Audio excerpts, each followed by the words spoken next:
أرجو رضاك يا الله، أنت الرحيم يا الله، هبني عطاك يا الله.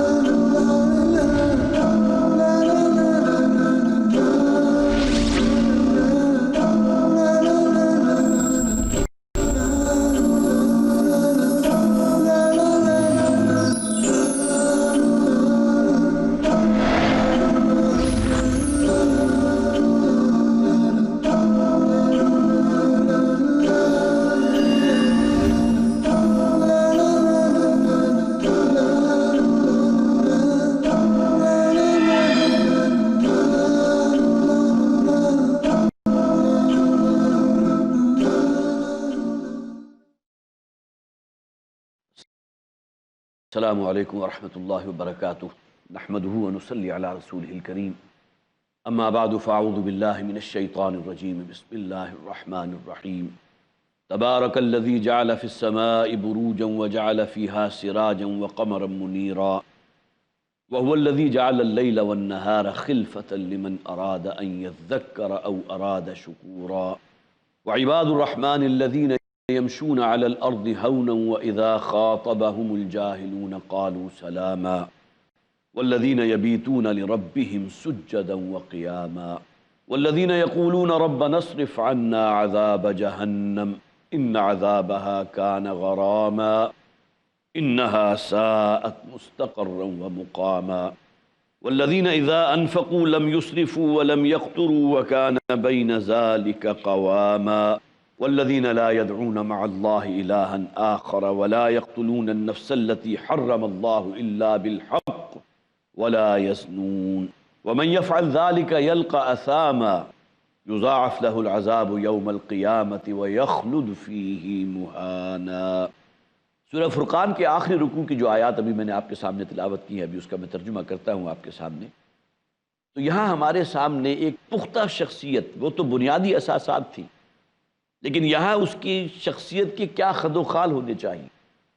بنیاد سے آگے بڑھ کر جو نکھار والی بات ہے، اس کا بھی آپ دیکھیں گے کہ وہاں صرف نماز کا ذکر تھا، یہاں معلوم ہوتا ہے کہ نماز سے آگے بڑھ کر تہجد کا ذکر بھی آ گیا۔ اب یہ ترجمہ ہم ایک دفعہ پڑھ لیں اور اس کے بعد انشاءاللہ اس پر تفصیلاً گفتگو ہوگی۔ فرمایا تبارک الذی جعل فی السماء بروجا وجعل فیہا سراجا وقمرا منیرا، بڑی بابرکت ہے وہ ذات کہ جس نے آسمان میں برج بنا دیے، وجعل فیہا سراجا، اور اسی آسمان میں اس نے سورج بھی بنایا، سراج چراغ، وقمرا منیرا، اور روشن چاند، وہو الذی جعل اللیل والنہار خلفہ، اور وہی ہے کہ جس نے رات اور دن کو ایک دوسرے کے پیچھے رکھ دیا، لمن اراد ان یذکر او اراد شکورا، یہاں بین السطور یہ بات موجود ہے، گویا کہ اس میں نشانیاں ہیں ان لوگوں کے لیے کہ جو نصیحت حاصل کرنا چاہیں، یاد دہانی حاصل کرنا چاہیے، او اراد شکورا، اور ساتھ ہی اللہ کے شکر گزاری والی روش اختیار کرنا چاہیں۔ وعباد الرحمن الذین یمشون علی الارض ہونا، اور رحمان کے بندے تو وہ ہیں کہ جو زمین پر چلتے ہیں تو بہت ہی نرم روئی کے ساتھ، آہستگی کے ساتھ۔ وَإِذَا خَاطَبَهُمُ الْجَاهِلُونَ قَالُوا سَلَامًا، اور جب ان کی مخاطبت ہوتی ہے، کہیں کسی جذباتی یا جاہل شخص سے ان کا پالا پڑتا ہے تو انہیں سلام کہہ کے رخصت ہو جاتے ہیں۔ وَالَّذِينَ يَبِيتُونَ لِرَبِّهِمْ سُجَّدًا وَقِيَامًا، اور وہ لوگ کہ جو راتیں بسر کرتے ہیں اپنے رب کے حضور حالت سجدہ میں اور کھڑے ہوئے قیام کی حالت میں۔ وَالَّذِينَ يَقُولُونَ رَبَّنَا اصْرِفْ عَنَّا عَذَابَ جَهَنَّمَ، اور وہ کہتے ہیں کہ ہمارے پروردگار ہم سے جہنم کے عذاب کو دور فرما دے، ان عذابها کان غراما، اس لیے کہ جہنم کا عذاب تو ہے ہی وہ شے جو چمٹ جانے والی، انہا ساءت مستقرا ومقاما، اور یہ جہنم بہت ہی بری جگہ ہے، تھوڑی دیر قیام کے لیے بھی اور ہمیشہ رہنے کے اعتبار سے بھی۔ والذین اذا انفقوا لم یسرفوا ولم یقتروا وکان بین ذلک قواما، اور وہ لوگ کہ جو جب خرچ کرتے ہیں تو نہ اس میں اسراف سے کام لیتے ہیں اور نہ ہی بخیلی سے کام لیتے ہیں، نہ ہی تنگی کرتے ہیں، وکان بین ذلک قواما، اور ان کا طرز عمل ان دونوں کے مابین ہوتا ہے۔ یہ ابتدائی آیات ہیں سورہ فرقان کے آخری رکوع کی۔ اس میں جیسا کہ آپ نے دیکھا کہ ایک بندہ مومن کی شخصیت کے وہ نکھار والے پہلو یہاں نمایاں کیے گئے۔ سب سے پہلی دو آیات جو ہیں اس میں خاص طور پر ایمان کھول آنکھ زمین دیکھ، فلک دیکھ، فضا دیکھ، جسے ایمان عقلی کہا جاتا ہے۔ تبارک الذی جعل فی السماء بروجا، بڑی بابرکت ہے وہ ذات جس نے آسمان میں برجیاں بنا دی۔ برج کسے کہتے ہیں؟ کسی بھی پہلے شہروں کا جو تصور ہوتا تھا تو اس کے گردا گرد فصیل ہوا کرتی تھی، اور فصیل پر تھوڑے تھوڑے فاصلے پر برجیاں بنا دی جاتی تھی۔ اب محافظ وہاں بیٹھے ہوتے تھے بالکل مستعد اور چوکس، کہ کہیں دور سے بھی کہیں انہیں شک ہوا کوئی آمد و رفت ہے، کوئی غیر مانوس لوگوں کی یا دشمن کا جو ہے حملے کا اندیشہ ہے، تو وہاں بیٹھ کر وہ جو ہے اس سے باقاعدہ مانیٹر کیا کرتے تھے۔ یہ برجیاں ہیں، آسمان کی برجیاں، یہ ستارے ہیں، یا یہ کہ ان کی کوئی معنوی حقیقت بھی ہے۔ قرآن حکیم میں یہ بھی فرمایا گیا کہ اللہ تعالیٰ نے فرشتے مقرر کر رکھے ہیں، اور جب یہ جنات جاتے ہیں کوئی تلقی حاصل کرنے کے لیے اللہ تعالیٰ کے نفاذ کے جو احکامات ہیں ان کو وہاں سے کوئی اچکنے کے لیے جاتے ہیں، تو اللہ تعالیٰ شہاب ثاقب ان برجیوں سے ان کے پیچھے جو ہے وہ کرتا ہے تاکہ وہاں سے دور ہو جائے۔ تو تبارک الذی جعل فی السماء بروجا، ایک تو برجیوں کا وہ ظاہری حسن ہے، رات میں اگر آپ تاروں بھرے آسمان کو دیکھیں تو جو آپ کو ایک لذت حاصل ہوگی، جو اس کے اندر حسن ہے، تو بڑی بابرکت ہے وہ ذات جس نے آسمان میں ستارے بنا دیے، برج بنا دیے، اور سب سے بڑا اس کا مظہر کیا، وجعل فیہا سراجا وقمرا منیرا، انتہائی روشن چراغ ہے سورج۔ آج سے 1400 برس پہلے قرآن حکیم کی جب یہ آیات نازل ہوئی تھی، اس وقت تک تو لوگوں کو نہیں معلوم تھا، وہ یہ سمجھتے تھے کہ چاند کے اندر بھی اپنا نور خود ہے، اس کے اندر بھی گویا کہ کوئی عمل احتراق ہو رہا ہے، جس طرح سورج میں روشنی ہے اسی طرح چاند میں روشنی ہے۔ لیکن قرآن نے اس موقع پر بھی کہہ دیا گیا تھا، چراغ اس شے کو کہتے ہیں جس میں جلنے کا عمل ہو رہا ہو، عمل احتراق ہو رہا ہو۔ تو سورج وہ ہے جس کے اندر گویا کہ گیسیں جل رہی ہیں، ملینز آف سینٹی گریڈز کا ٹیمپریچر وہاں موجود ہوتا ہے، جبکہ چاند کا معاملہ سورج کی روشنی کو ریفلیکٹ کرنے والا ہے۔ وجعل فیہا سراجا، ایک چراغ بنایا، دمکتا ہوا سورج بھی ہے، وقمرا منیرا، اور منور چاند، وهو الذی جعل اللیل والنہار خلفہ، اور وہی ہے کہ جس نے رات اور دن بنا دیے ایک دوسرے کے پیچھے لگے ہوئے، لمن اراد ان یذکر او اراد شکورا، اور ظاہر ہے کہ ان تمام نشانیوں کو دیکھ کر تذکیر اور نصیحت تو وہی حاصل کرتے ہیں کہ جن کے اندر واقعتاً نصیحت آموزی کا جذبہ موجود ہو۔ اللہ تعالیٰ نے جو قلب سلیم دیا، جو عقل صحیح دی، اس کی روشنی میں ان کے اندر اللہ کی معرفت پیدا ہو، لہذا اسی کا نتیجہ کیا نکلے گا کہ ان تمام چیزوں کے جو مظاہر فطرت ہے ان میں معرفت بھی پیدا ہوگی، اور پھر ساتھ ہی اللہ تعالیٰ کے لیے شکر گزاری کے جذبات بھی پیدا ہوں گے۔ لمن اراد ان یذکر او اراد شکورا۔ وعباد الرحمن الذین یمشون علی الارض ہونا، بڑے خوبصورت الفاظ ہیں۔ عباد الرحمن، رحمان کے محبوب بندے تو وہ ہیں، اس لیے کہ قرآن حکیم میں یہ لفظ عبد آتا ہے بندگی کے لیے، اور جو شخص بھی بندگی کے تقاضوں کو پورا کرتا ہے وہ اللہ کا محبوب بندہ ہے۔ نبی اکرم صلی اللہ علیہ وسلم کی ایک نسبت ہے، نسبت رسالت، جس میں گویا کہ حضور صلی اللہ علیہ وسلم کا رخ عوام کی طرف ہے، لوگوں کی طرف ہے، اہل مکہ کی طرف ہے، لیکن نبی اکرم صلی اللہ علیہ وسلم کی دوسری حیثیت ہے نسبت عبدیت والی، اور اللہ تعالیٰ کو حضور کی نسبت عبدیت والا پہلو جو ہے بہت زیادہ محبوب ہے۔ لہذا جہاں کہیں بھی قرآن حکیم میں اللہ تعالیٰ نے نبی اکرم صلی اللہ علیہ وسلم کے لیے کوئی محبت بھرے الفاظ استعمال کیا، وہاں ہمیشہ عبد کا لفظ لے کر آئے۔ سبحان الذی اسریٰ بعبدہ لیلا من المسجد الحرام الی المسجد الاقصی، بڑی بابرکت ہے وہ ذات، بہت اعلیٰ و عرفہ ہے وہ ذات جو اپنے بندے محمد کو صلی اللہ علیہ وسلم، اپنے بندے محمد کو صلی اللہ علیہ وسلم لے گئی راتوں رات مسجد حرام سے مسجد اقصی تک۔ اور اسی کے ساتھ نوٹ کیجئے اس کے فوراً بعد کیا، کون سی سورت ہے؟ سورہ کہف۔ الحمدللہ الذی انزل علی عبدہ الکتاب ولم یجعل لہ عوجا، کل شکر کل تعریف اس اللہ کے لیے جس نے اپنے بندے محمد پر صلی اللہ علیہ وسلم الکتاب نازل کی اور اس کے اندر کہیں کوئی ٹیڑھ نہیں رکھی۔ معلوم ہوا کہ نسبت عبدیت اللہ تعالیٰ کو، جو حضور کی نسبت عبدیت ہے، وہ بہت ہی محبوب ہے۔ وعباد الرحمن الذین یمشون علی الارض ہونا واذا خاطبہم الجاہلون قالوا سلاما، اور رحمان کے بندے تو وہ ہیں، نبی اکرم صلی اللہ علیہ وسلم کی اللہ تعالیٰ کو جس طرح نسبت عبدیت محبوب ہے، اسی طرح جو لوگ بھی اللہ تعالیٰ کی بندگی کا حق ادا کرتے ہیں وہ اللہ تعالیٰ کو بہت محبوب ہیں۔ رحمان کے بندے تو وہ ہیں الذین یمشون علی الارض ہونا، جن کی زندگی میں یہ وصف جو ہے بہت نمایاں ہیں کہ ان کے اندر تواضع اور انکساری، جو جب چلتے ہیں زمین پر تو بہت ہی نرم روئی کے ساتھ۔ آپ کو یاد ہوگا اس سے پہلے بھی یہ مضمون زیر بحث آیا تھا جب ہم نے سورہ لقمان کا دوسرا رکوع پڑھا تھا، وَلَا تَمْشِ فِي الْأَرْضِ مَرَحًا، زمین میں اکڑ کر مت چلو، اب یہ اکڑتی ہوئی چال جو ہے اللہ تعالیٰ کو انتہائی ناپسند ہے۔ لہذا تواضع اور انکساری، چونکہ یہاں ذکر ہو رہا ہے رحمان کے ان بندوں کا جن کی شخصیت پوری طرح نکھر چکی ہے، لہذا کبر اور تکبر اور گھمنڈ اور اپنا کوئی بالا ہونے کا احساس، اپنا بڑھیا ہونے کا احساس، وہ کہیں گویا کہ انہیں کہیں اس معاملے میں اس میں ملوث نہیں ہوتے، بلکہ اس کے ان کا جو طرز عمل ہوتا ہے الذین یمشون علی الارض ہونا، وہ زمین پر چلتے ہیں تو بہت ہی نرم روئی کے ساتھ، وَإِذَا خَاطَبَهُمُ الْجَاهِلُونَ قَالُوا سَلَامًا، اور جب جاہلوں کے ساتھ ان کا کوئی مخاطبت ہوتی ہے، کہیں ان سے کوئی گفتگو ہو رہی ہے اور وہ دیکھتے ہیں کہ جاہل شخص جو ہے، جو جذباتی شخص ہے، وہ گویا کہ اس بات کو تسلیم کرنے کو تیار نہیں ہے، تو سلام کہہ کے وہاں سے رخصت ہو جاتے ہیں۔ ہماری یہ گفتگو انشاءاللہ بھی جاری رہے گی وقت کے بعد۔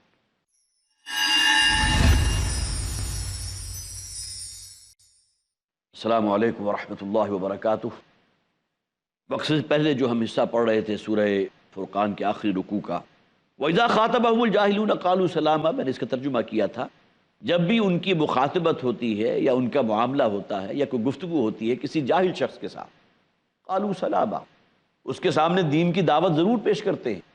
لیکن اگر محسوس کرتے ہیں کہ اس کے اندر اس وقت اس کا موڈ نہیں ہے، بات سننے کے لیے تیار نہیں، تو گویا کہ اس سے الجھتے نہیں ہیں بلکہ سلام کہتے ہوئے وہاں سے رخصت ہو جاتے ہیں۔ والذین یبیتون لربہم سجدا وقیاما، جن کی اپنی شخصیتوں کے اندر وہ تواضع اور انکساری اور عاجزی موجود ہے، اور ان کے اندر وہ تحمل اور برداشت کا مادہ موجود ہے۔ یہ نہیں ہوتا کہ کسی جاہل شخص سے الجھنے میں جو ہے ان کی زبان سے بھی کہیں بد زبانی کا معاملہ ہو جائے، بلکہ اس کے اندر بہت محتاط ہیں۔ اور پھر اگلی بات کی گئی والذین یبیتون لربہم سجدا وقیاما، جو راتیں بسر کرتے ہیں اپنے رب کے حضور اس حالت میں کہ سجدے کی حالت میں اور کھڑے ہوئے۔ ایک موقع پر حضرت عبداللہ ابن عباس رضی اللہ تعالیٰ عنہ کو موقع ملا تھا حضور کے ساتھ نماز تہجد ادا کرنے کا، تو آپ فرماتے ہیں کہ آپ نے اتنا دیر قیام فرمایا تھا کہ ایک ہی رکعت کے اندر سورہ بقرہ، سورہ آل عمران، سورہ نساء اور سورہ مائدہ، 4 طویل ترین صورتیں ہیں قرآن حکیم کی، آپ نے ایک ہی رکعت میں پڑھی۔ اور ظاہر ہے کہ اس کے اندر جو ایک کیفیت ہوتی ہے، اس میں جو ایک حضوری کا احساس ہوتا ہے، والذین یبیتون لربہم سجدا وقیاما، اور صرف قیام کی بات نہیں ہے بلکہ ایک سجدہ ریز ہو، آہوزاری ہے، الحاحوزاری ہے۔ والذین یقولون ربنا اصرف عنا عذاب جہنم، اور وہ لوگ کہ جو یہ کہتے رہتے ہیں، یہ دعا کرتے رہتے ہیں پروردگار ہم سے جہنم کے عذاب کو دور فرما دے، ہم سے جہنم کے عذاب کو رفع فرما دے۔ ان عذابہا کان غراما، یقیناً جہنم کا عذاب تو ہے ہی بڑی چمٹ جانے والی شے۔ یہاں بھی نوٹ کیجئے ان کے اندر جو تواضع اور انکساری ہے اس کا کلائمیکس ہے یہ، کہ اس مقام پر پہنچنے کے باوجود ان کے اندر کوئی کبر اور کوئی تکبر پیدا نہیں ہوتا، بلکہ اپنے آپ کو سمجھتے ہیں۔ اور میں نے اس سے پہلے بھی عرض کیا تھا حضرت بکر صدیق رضی اللہ تعالیٰ عنہ محاسبہ اخروی کے احساس سے جو خیال انہیں دامنگیر رہتا تھا، کاش کہ میں درختوں پر چہچہاتی ہوئی ایک چڑیا ہوتا، کاش کہ میں گھاس کا ایک تنکا ہوتا۔ حضرت عمر اپنے بارے میں فرماتے ہیں عمر اگر برابر سرابر پر بھی چھوٹ گیا تو اسے بہت بڑی کامیابی سمجھے گا۔ ان جلیل القدر صحابہ کرام کا اگر اس قیامت کے دن اس عذاب جہنم سے لرزاں و ترسا رہنے کا یہ معاملہ ہے، اور تو میری اور آپ کا کیا معاملہ ہے؟ ہمیں تو گویا کہ اس حوالے سے ہر لمحے اس میں جو ہے ہمارے سامنے رہنا چاہیے کہ وہ انجام جو ہے ربنا اصرف عنا عذاب جہنم، یہ دعا مانگتے رہنا چاہیے، اے پروردگار ہم سے جہنم کے عذاب کو دور فرما دے۔ ان عذابہا کان غراما انہا ساءت مستقرا و مقاما، اس لیے کہ اس کا عذاب تو ہے ہی چمٹ جانے والی شے۔ ظاہر ہے کہ چمٹ جانے والی شے سے مراد یہ ہے کہ وہ اب آپ کو چھوڑے گا نہیں۔ لا يموت فیہا ولا یحیا، قرآن میں کہا گیا کہ وہاں زندگی کی جو بھی کیفیت ہوگی کہ انسان نہ مردوں میں ہوگا نہ زندوں میں ہوگا۔ موت تو وہ ہوتی ہے نا جو انسان کے کرب اور تکلیف کو رفع کر دیتی ہے، لہٰذا موت کا معاملہ تو وہاں نہیں ہے۔ موت کو تو گویا کہ جس کے لیے حدیث میں الفاظ بھی موجود ہیں کہ ایک مینڈے کی شکل میں لا کر ذبح کر دیا جائے گا، اب کوئی موت نہیں۔ موت اگر ہوتی تو تمہیں اس کے جو کرب ہے، جو جہنم کی تپش ہے، جو عذاب ہے، جو اس کا تکلیف والا پہلو ہے، اس سے تمہیں نجات دلا دیتی، لیکن یہ کہ وہاں معاملہ نہیں ہے، بلکہ اب ہمیشہ ہمیش کی زندگی، ہمیشہ ہمیش کے لیے جھلسنا ہے۔ انہا ساءت مستقرا و مقاما، یقیناً جہنم تو بہت ہی بری جگہ ہے، مستقر کے اعتبار سے بھی اور مقام کے اعتبار سے بھی۔ دیکھیے ان دونوں اصطلاحات میں فرق ہے۔ مستقر ہوگا کہ آپ نے تھوڑی دیر کے لیے کہیں جا کر استراحت کی ہے، کچھ دیر کے لیے کسی جگہ آپ گئے ہیں، تو دنیا میں بھی آپ نے دیکھا ہوگا کہ خواہ وہ بدترین سے بدترین جگہ ہو، کوئی چلچلاتا ہوا صحرا ہے، کوئی اور ایسی جگہ ہے جہاں عام حالت میں انسان جانا پسند نہیں کرتا، لیکن انسان کے اندر جو ایڈونچر کرنے کی ایک بہرحال یہ وہ ذوق ہوتا ہے بہت سے انسانوں کے اندر، تو لہٰذا تھوڑی دیر کے لیے جانا بھی وہاں گویا کہ آپ کے لیے باعث راحت ہوتا ہے۔ آپ نے بہت بری سے بری جگہ بھی تھوڑی دیر کے لیے گئے تو اس میں آپ کو کوئی تکلیف نہیں، بلکہ یہ کہ آپ کے مشاہدے میں اضافہ ہوا، ایک ایڈونچر ہو گیا۔ لیکن یہ کہ اگر آپ سے کہا جائے کہ اس جگہ پر مستقل تمہیں قیام کرنا ہے تو اب معلوم ہوا کہ یہاں معاملہ بہت مشکل ہو جائے گا، ایسی جگہوں کے اوپر مستقل قیام تو نہیں کیا جا سکتا۔ لہٰذا جہنم کے بارے میں فرمایا کہ جہنم جو ہے بہت ہی بری جگہ ہے، تھوڑی دیر کے لیے بھی اگر کسی کو جہنم میں داخل کر دیا جائے تو جہنم اپنی تمام تر تکلیف اور تمام تر غلظت اور تمام تر کرب جو ہے اس کے اوپر نمایاں کر دے گی۔ کجا یہ کہ وہ لوگ کہ جن کا گویا کہ اب ہمیشہ کی زندگی اسی جہنم کے اندر بسر ہونی ہے، تو اس حوالے سے جہنم بہت ہی بری جگہ ہے، تھوڑی دیر قیام کے لیے بھی اور وہاں رہائش اختیار کرنے کے اعتبار سے، ہمیشہ کے اعتبار سے بھی۔ والذین اذا انفقوا لم یسرفوا ولم یقتروا وکان بین ذلک قواما، اور وہ لوگ کہ جن کی میانہ روی کا یہ عالم ہے کہ جب خرچ کرتے ہیں تو نہ تو اسراف سے کام لیتے ہیں اور نہ ہی بخل اور تنگی سے کام لیتے ہیں، بلکہ ان کی زندگی میں جو بھی خرچ کا معاملہ ہے وہ بہت ہی اعتدال کا ہوتا ہے۔ وَكَانَ بَيْنَ ذَلِكَ قَوَامًا، ان دونوں انتہاؤں کے درمیان ایک معتدل راہ اپنائے ہوئے ہوتے ہیں۔ دیکھیے قرآن حکیم میں دو اصطلاحات استعمال ہوئی ہیں، اسراف اور تبذیر۔ یہاں جو اصطلاح آئی وہ اسراف کی ہے۔ اسراف کسے کہتے ہیں کہ آپ کی اپنی ضرورت ہے، مثلا کھانا کھانا آپ کی ضرورت ہے، کھانا کھانے کے لیے پیٹ بھرنا چاہیے، لہٰذا اس کے لیے ایک سالن روٹی یا ایک آدھ چاول دیکھ لیجئے، وہ آپ کے لیے کفایت کریں گے۔ لیکن اگر آپ یہ چیز شرط لگا دیں کہ میرے کھانے کے دسترخوان کے اوپر تو کئی ڈشیں ہونی چاہیے، کھانا آپ کی ضرورت تھا لیکن آپ نے ایک حد سے تجاوز کیا، اب آپ کی طبعی ضرورت ہے کھانا، لیکن یہ کہ اگر آپ نے اس میں جو ایک جائز حد تھی اس سے کہیں آگے بڑھ گئے، کئی جب تک ملٹی ڈشز کا آپ کا کوئی ڈنر یا لنچ نہ ہو، آپ کی تسلی نہیں ہوتی۔ تو اس حوالے سے گویا کہ یہ اسراف ہے کہ جائز ضرورت کے اندر آپ نے ایک حد اعتدال سے تجاوز کر دیا۔ پہننا آپ کی ضرورت ہے، تن ڈھانکنے کے لیے کپڑے چاہیے، پھر اللہ تعالیٰ نے اگر روپیہ پیسہ دیا ہے تو اس کا اچھا لباس آپ پہنیں، لیکن لباس ایسا کہ جو کہیں ملینز میں ہو، اب اس کو زیب تن کرنا جو ہے گویا کہ ایک اعتبار سے یہ اسراف ہوگا لباس کے معاملے میں۔ تو اسراف تو اس شے کو کہتے ہیں کہ جو آپ کی جائز ضرورت ہے لیکن اس کے باوجود آپ اس ضرورت سے بڑھ کر ایک حد سے تجاوز کریں۔ اور تبذیر کسے کہیں گے؟ کوئی شے آپ کی ضرورت ہے ہی نہیں، صرف اللہ تللوں کے لیے یا لوگوں کو دکھانے کے لیے، کوئی شادی ہو رہی ہے اور اس میں آپ نے جو ہے پوری اپنی کوٹھی کو بقع نور بنا دیا، بلکہ 2 کلومیٹر تک کا علاقہ جو ہے وہاں وہ کھمبے کھڑے کر کے اور اس کے ساتھ جو ہے آپ نے روشنیاں لگا دی۔ یہ تمام چیزیں وہ ہیں کہ جس کو تبذیر کہا جاتا ہے، جس کی آپ کو ضرورت نہیں، روشن رستہ بہت کافی ہے، لیکن اس میں اس حد تک آگے بڑھ جانا کہ جس کے بارے میں قرآن بھی کہتا ہے ان المبذرین کانوا اخوان الشیاطین، یہ جو مبذرین ہوتے ہیں جو حد سے بڑھ کر خرچ کرنے والے ہیں، جہاں سرے سے کوئی ضرورت ہی نہیں ہے اور وہاں جو اپنا روپیہ پیسہ خرچ کرتے ہیں، اور اس میں ظاہر ہے کہ منشا کیا ہوتی ہے، لوگوں کے اوپر اپنی اس عمارت کی دھاگ بٹھانا بھی ہوتی ہے۔ پھر یہ حب تفوق کا جو ایک جذبہ رکھا گیا انسان کے اندر، وہ چاہتا ہے کہ دوسروں سے نمایاں ہو، معلوم ہو کہ فلاں محلے کے اندر فلاں بستی کے اندر شادی ہوئی تھی جو یادگار رہے۔ اب یہ وہ شے ہے کہ جس کو قرآن جو ہے بہت سختی کے ساتھ نکیر فرماتا ہے، ان المبذرین کانوا اخوان الشیاطین۔ یہ مبذرین جو ہیں ضرورت سے بڑھ کر خرچ کرنے والے، عیاشیوں میں، اللہ تللوں میں، ریاکاری کے لیے، خود نمائی کے لیے، اپنی عمارت کی دھونس جمانے کے لیے، تو یہ تو حقیقتاً شیطانوں کے بھائی ہیں، اس لیے کہ شیطان کا کام کیا ہے؟ دو مسلمانوں کے درمیان نفرت پیدا کرنا۔ انما یرید الشیطان ان یوقع بینکم العداوۃ والبغضاء، قرآن میں موجود ہے۔ شیطان تو چاہتا یہ ہے، یہ اس کا مشن ہے، اس کا نصب العین ہے کہ اے مسلمانوں تمہارے درمیان نفرت اور عداوت کے بیج ڈال دیں۔ اور یہ جو ہیوز اور ہیو ناٹس ہیں،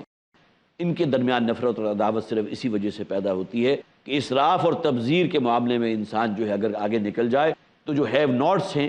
ان کے دلوں کے اندر ان ہیوز کے لیے کبھی ایسا نہیں ہوگا کہ ان ہیوز کے لیے ان کے اندر کہیں محبت اور ایک ہمدردی کا جذبہ ہو، بلکہ وہ تو موقع کی تلاش میں رہیں گے، ذرا موقع ملے جو ہے ہم ان کے جو ہے جسے آپ کہیے کہ ان کے پاس جو زائد روپیہ پیسہ ہے اس کو کسی طرح ہم حاصل کر لیں۔ اور بہت سے ہمارے یہاں یہ مثالیں آپ کے معاشرے میں پھیلی ہوئی ہیں، قتل ہو جاتے ہیں ان کے اپنے ملازمین، وہی لوگ کہ جو شب و روز وہاں گزار رہے ہیں، لیکن یہ کہ اتنا فرق و تفاوت ہے۔ فرض کیجئے کہ کوئی ڈرائیور ہے، اس کی بچیاں ہیں، ان کے ہاتھ پیلا کرنا چاہتے ہیں، جو مالک ہے اس کا رب الدار ہے، اس گھر کا مالک، وہ اپنی بیٹی کی شادی کرتا ہے تو لاکھوں روپے آتش بازی کے اندر صرف کر دیتا ہے، تو اب اس شخص کے دل کے اندر اس کے لیے کوئی محبت تو پیدا نہیں ہوگی، اس کے اندر نفرت پیدا ہوگی، ایک عداوت اور دشمنی پیدا ہوگی، اور وہ موقع کی تلاش میں رہے گا کہ کسی طرح اس کی دولت کے اوپر میں قبضہ کروں۔ اور اس قسم کی سینکڑوں مثالیں آپ کو مل جائیں گی کہ لوگوں کی جان تک لے لی جاتی ہے۔ لہٰذا یہاں اس جو معتدل راہ ہے اس کی طرف اشارہ کیا گیا، والذین اذا انفقوا لم یسرفوا ولم یقتروا وکان بین ذلک قواما، وہ لوگ کہ جو جب صرف کرتے ہیں، خرچ کرتے ہیں، تو نہ تو اس کے اندر اسراف سے کام لیتے ہیں اور نہ ہی پھر بالکل بخل سے کام لیتے ہیں۔ اللہ نے بہت کچھ دیا لیکن اپنے خزانے جو ہیں ان کو لاک کر دیا، کھتے بھر بھر کے رکھے کہ شاید بڑھاپے میں اس کے کام آئیں گے، لیکن ان میں سے کوئی شے اس کے کام آنے والی نہیں۔ یہ بخل وہ شے ہے کہ جو واقعتاً جس شخص کے دل میں ایمان موجود ہے، یہ الگ بات ہے ہم میں سے اکثر و بیشتر کا معاملہ روپے پیسے کی اور درہم و دینار کی محبت اتنی شدید ہے کہ ہمارے اندر اور وہ حرص اور طمع اور لالچ اور بڑھتی چلی جا رہی،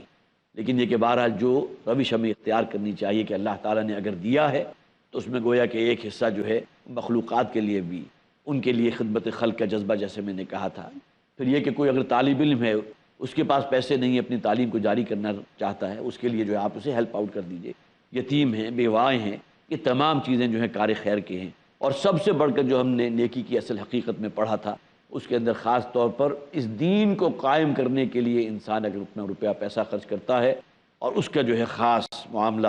اور دین کی اشاعت کے لیے بھی اور دین کی تبلیغ کے لیے بھی اور دین کو قائم کرنے کی جد و جہد میں، یہ وہ شے ہے کہ جو یقیناً اللہ کی نگاہ میں بہت ہی پسندیدہ ہے۔ والذین اذا انفقوا لم یسرفوا ولم یقتروا وکان بین ذلک قواما والذین لا یدعون مع اللہ الہا آخر، اور وہ لوگ کہ جو اللہ کے ساتھ کسی اور کو شریک نہیں ٹھہراتے، ولا یقتلون النفس التي حرم اللہ الا بالحق ولا یزنون،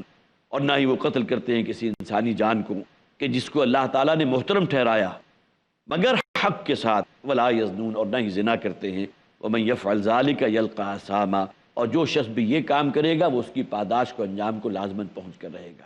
اب یہ آیات جو ہیں ان میں اکبر الکبائر کا ذکر کیا گیا جو انشاءاللہ ہماری اگلے نشست میں زیر گفتگو آئیں گے۔ اللہ تعالیٰ ہمارے اندر وہ اوصاف حمیدہ پیدا فرمائے جو ہمیں اللہ کے محبوب بندوں میں شامل فرما دے۔ وعباد الرحمن الذین یمشون علی الارض ہونا، اللہ کے محبوب بندے تو وہ ہیں جن میں یہ اوصاف موجود ہوں۔ بارک اللہ لی ولکم فی القرآن العظیم ونفعنی وإیاکم بالآیات والذکر الحکیم۔